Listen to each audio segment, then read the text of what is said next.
What are the complications in implants?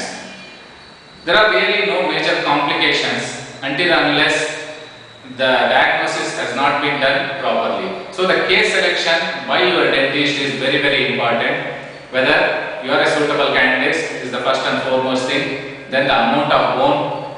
Then there are various investigative procedures to be done. Both systemically, all your blood investigations has to be done. Then we will have to take some bigger radiographs like OPGs. Then if required, we may have to go in for a CT scan or a CT scan, and based on these we can do the implants.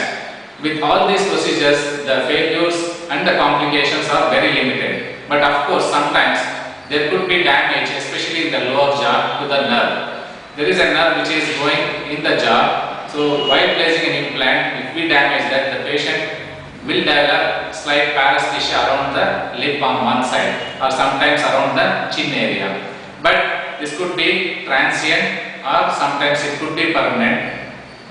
Once this happens, the dentist will take the further radiographs if required, and if necessary, the implant, if at all if it is impinging over the nerve, it will be unscrewed so that the pressure over the nerve is relieved.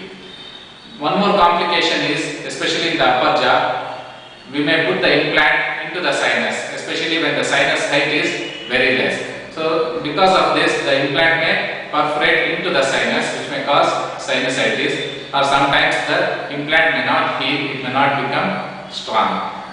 Apart from this, there are no major complications in implant dentistry.